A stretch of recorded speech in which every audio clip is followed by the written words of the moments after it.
부산시 엑스포 홍보비를 분석하는 과정에서 부산시와 언론사 간의 칼럼과 기사 거래 의혹을 취재했습니다.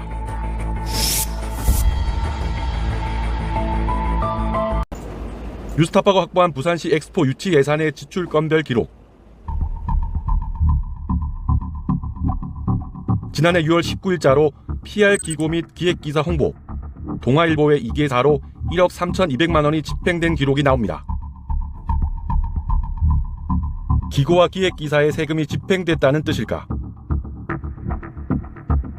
뉴스타파는 정보공개 청구 누리집에서 PR을 검색했습니다. 지난해 3월 16일 부산시가 작성한 PR 프로그램 활용 홍보계획이라는 제목의 문서가 확인됩니다. 이 문서에 첨부된 기획안을 출력해 확인했습니다. 엑스포 종합 홍보 영역을 맡은 대홍기획이 작성한 겁니다. 실행 전략으로 기고문을 언론사에 게재한다는 계획도 있습니다. 기고자와 주제는 검토 중이라고 돼 있지만 게재할 언론사는 적시돼 있습니다. 중앙일보, 동아일보, 한국일보 등 3곳입니다. 기고문의 한 건에 1,100만 원이 책정돼 있습니다. 또한 기획기사 2편도 각각 동아일보와 중앙일보에 게재하고 건당 3,300만 원을 지급한다고 돼 있습니다. 2023년 한 해 부산시가 벌인 엑스포 종합 홍보 영역 최종 결과 보고서입니다. 세부 추진 실적 9번째로 PR 관리 운영이라는 항목. 기획보도의 추진 결과로 기사가 실린 3개의 언론사의 이름과 게재 일자, 기사 제목을 적어놨습니다. 바로 및 릴레이 기고도 마찬가지 2개 언론사의 3건의 칼럼이 게재됐고 해당 기고문의 제목과 실린 날짜가 적혀있습니다. 일보에는 엑스포 유치를 홍보하는 외부 칼럼 2건과 박람회 실사단장의 인터뷰 기사 1건, 동아일보에는 기후위기 극복을 강조하며 부산의 경쟁력을 홍보하는 기사 1건, 그리고 외부 칼럼 1건이, 한국경제에는 기사 1건이 나갔습니다. 뉴스타파는 우선 기고자들에게 칼럼을 쓰게 된 경위부터 확인했습니다. 먼저 중앙일보에 칼럼을 낸 최모 교수의 연구실에 연락했습니다. 작년에 이제 그 교수님께서 부산 엑스포 관련해서 칼럼을 쓰신 게 있는데 이게 어떻게 기고를 하게 되신 건지 이런 게 좀 궁금해가지고. 그때 부산 박람회 때 그 기획 의도를 거기서 알려주시고 그게 유치 홍보이라는 이제 어떻게 하겠다 이런 거였거든요.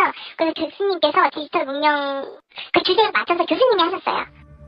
교수 연구실 관계자는 어디에 실릴지 알지도 못한 채 원고 작성을 의뢰받았다고 말했습니다. 왜냐면 저희한테 아예 기고되는 매체가 중앙일보는 얘기는 안 했고 동아일보나 한국경제 등에 게재될 것으로 예상된다. 기고를 요청한 곳은 중앙일보가 아니라 홍보 대행사였다고 말했습니다.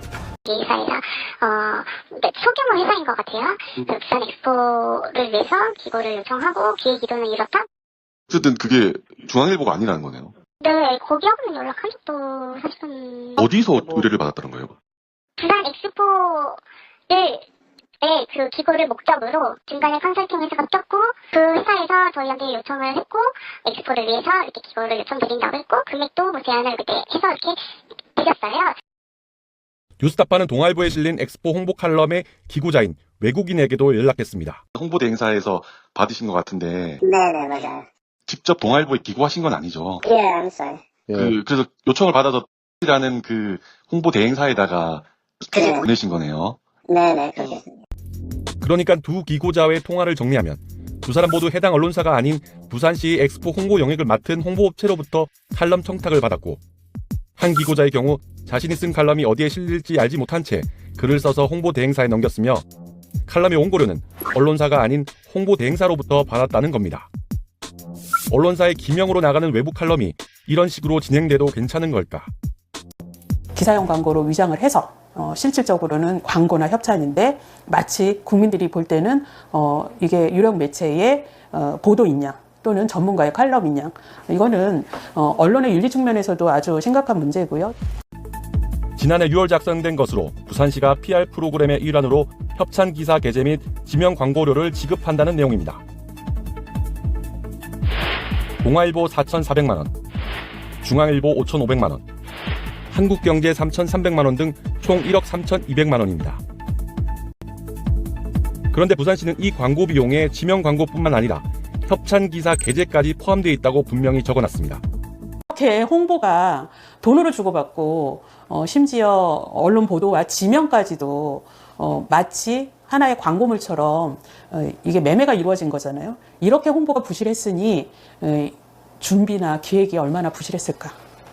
뉴스타파는 칼럼을 의뢰한 홍보대행사에 전화해 해명을 요청했지만 담당자와 연락이 닿지 않았습니다. 문건에 보면은 이게 기사와 칼럼 이런 비용으로 해서 나간 걸로 돼 있는데. 아, 그런가요? 부산시에서 뭐 어떻게 올리신지는 모르겠는데, 저희는 이제 대행사 통해서 물량 받아서 한 거다 보니까, 따로 그거를 이제 기사를 뭐 보장하는 조건으로 이렇게 하지는 않거든요. 뉴스타파는 동아일보에도 부산시로부터 돈을 받고 협찬 기사를 냈는지 거듭 확인을 요청했지만 지금까지 아무런 답을 하지 않고 있습니다. 당시 부산시 담당 공무원은 지금은 퇴직해 답변할 수 없다며 부산시에 떠넘겼습니다. 부산시는 서면 답변을 통해 주요 일간지 및 경제지가 환경 문제 등 사회 이슈와 엑스포 유치를 연관지어 기획 기사로 보도했다며 보다 효과적인 홍보 효과를 위해 엑스포 광고를 병행했다고 답했습니다. 기사 끼워 팔기 형태로 언론사와의 기서 거래가 있었음을 사실상 인정했습니다. 국민의 세금이 허투루 대국민 사기극에 쓰이고 있다. 이 혈세의 낭비고요. 또 하나는 우리 언론의 주요 기능이 우리 사회의 공론장으로서 여론 형성의 기능에 있어서 중요한 거고, 그렇기 때문에 사회적 영향력과 책무를 인정을 해주고 있는 건데, 사실 이렇게 된다면 이 공론장, 건강한 공론장을 병들게 하는, 훼손하게 하는 측면에서도 이거는 좀 심각한 사회적 문제다라고 생각합니다. 이번 뉴스타파의 취재를 통해 국민의 세금으로 기사와 칼럼을 거래한 구체적 증거가 처음으로 드러나면서 세금 오남용 논란은 물론 심각한 언론 윤리 문제가 제기될 것으로 보입니다.